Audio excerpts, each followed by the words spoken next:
नमस्कार दोस्तों। इस वीडियो में हम भगवान की मर्जी की कहानी शेयर कर रहे हैं आपसे। ये कहानी अपनी जिंदगी की समस्याओं से त्रस्त एक ऐसे व्यक्ति की है जो दिन भर भगवान से शिकायत करता रहा है। एक दिन उसकी मुलाकात भगवान से हो जाती है। फिर क्या होता है ये जानने के लिए ये पूरी कहानी आपको सुननी पड़ेगी। दोस्तों, एक आदमी मंदिर में सेवक था। उसका काम मंदिर की साफ सफाई करना था। भक्तों और श्रद्धालुओं द्वारा दिए गए दान में से थोड़ा बहुत उसे मंदिर के पुजारी द्वारा दे दिया जाता था। इसी से उसकी गुजर बसर चल रही थी। वह अपनी जिंदगी से बहुत परेशान और दुखी था। मंदिर में काम करते करते वह दिन भर अपनी जिंदगी को लेकर शिकायतें करता रहता था। एक दिन शिकायत करते हुए वह भगवान से बोला, भगवान जी, आपकी जिंदगी कितनी आसान है। आपको बस एक जगह पर आराम से खड़े रहना होता है। मेरी जिंदगी को देखो, कितनी कठिन जिंदगी जी रहा हूँ मैं। दिन भर कड़ी मेहनत करता हूँ, तब कहीं दो वक्त की रोटी नसीब हो पाती है। काश मेरी जिंदगी भी आपकी तरह होती। उसकी बात सुनकर भगवान बोले, तुम जैसा सोच रहे हो वैसा नहीं है। मेरी जगह रहना बिल्कुल आसान नहीं है। मुझे बहुत सारी चीजें देखनी पड़ती है, बहुत सी व्यवस्थाएं करनी पड़ती है। ये हर किसी के बस की बात नहीं है। भगवान जी, कैसी बात कर रहे हैं आप? आपका काम आसान ही तो है। आपकी तरह तो मैं भी दिन भर खड़े रह सकता हूँ, इसमें कौन सी बड़ी बात है? मंदिर का सेवक बोला। भगवान बोले, तुम नहीं कर पाओगे। इस काम में बहुत धैर्य की आवश्यकता पड़ती है। मैं जरूर कर पाऊंगा। आप मुझे एक दिन अपनी जिंदगी जीने दीजिए। आप जैसा बताएंगे मैं वैसा ही करूंगा। मंदिर का सेवक जिद करने लगा।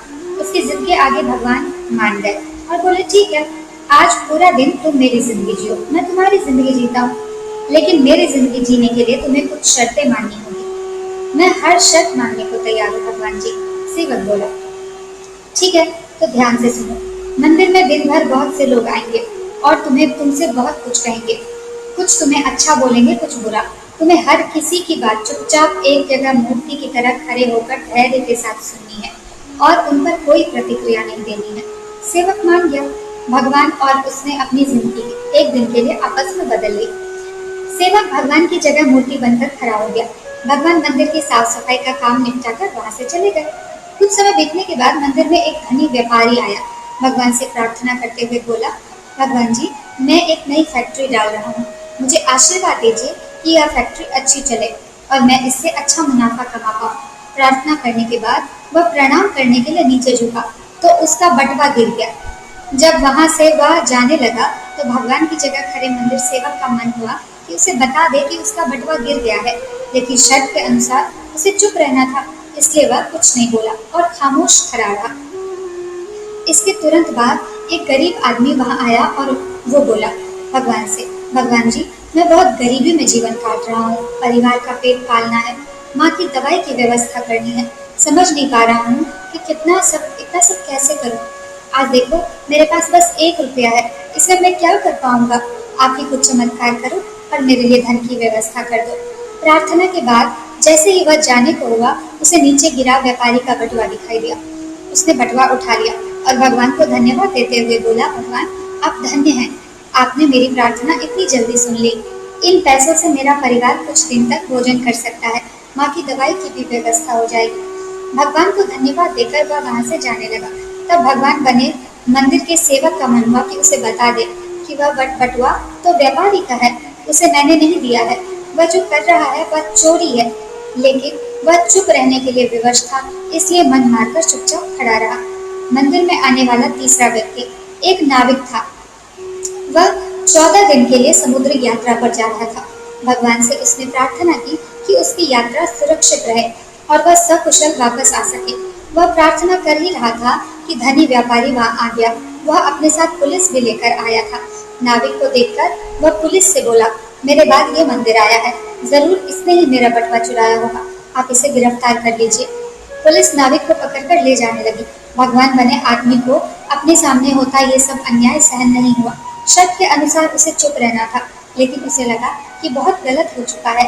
यदि अब मैं चुप रहा तो एक बेकसूर आदमी को व्यर्थ में ही सजा भुगतनी पड़ेगी। उसने अपनी चुप्पी तोड़ते हुए कहा, आप गलत व्यक्ति को पकड़कर ले जा रहे हैं।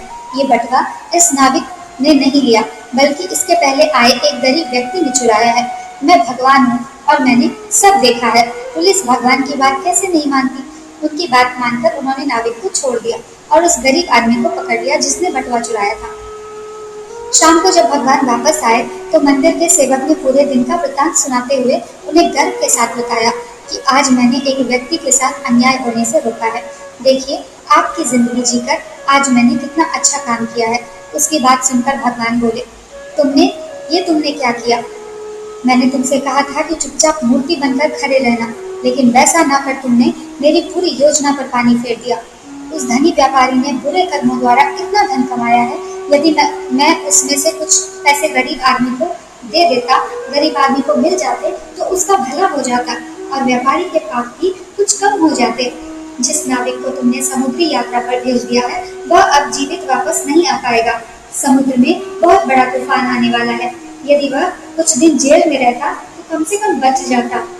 सेवक को यह सुनकर एहसास हुआ कि वह तो बस वही देख पा रहा था जो आंखों के सामने हो रहा था। उन सबके पीछे की वास्तविकता को वह देख ही नहीं पा रहा था, जबकि भगवान जीवन के हर पहलू पर विचार कर अपनी योजना बनाते हैं और लोगों का जीवन चलाते हैं। दोस्तों, इस कहानी से हमें ये सीख मिलती है कि हम सब भी भगवान की योजनाओं को समझ नहीं पाते हैं। जब हमारे साथ कुछ गलत हो रहा होता है या हमारे हिसाब से कुछ नहीं हो रहा होता है तो अपना धैर्य खोकर हम भगवान को दोष देने लगते हैं। हम ये समझ नहीं पाते हैं कि इन सब के पीछे भगवान की कोई ना कोई योजना छुपी हुई होती है।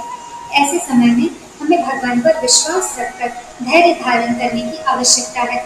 इसलिए चिंता न करें। यदि आपकी मर्जी से कुछ नहीं हो रहा है तो इसका अर्थ है कि वह भगवान की मर्जी से हो रहा है और भले ही देर से ही सही, भगवान की मर्जी से सब अच्छा ही होता है। दोस्तों, आपको ये स्टोरी कैसी लगी प्लीज़ हमें कमेंट बॉक्स में बताइएगा। तब तक के लिए राधे राधे।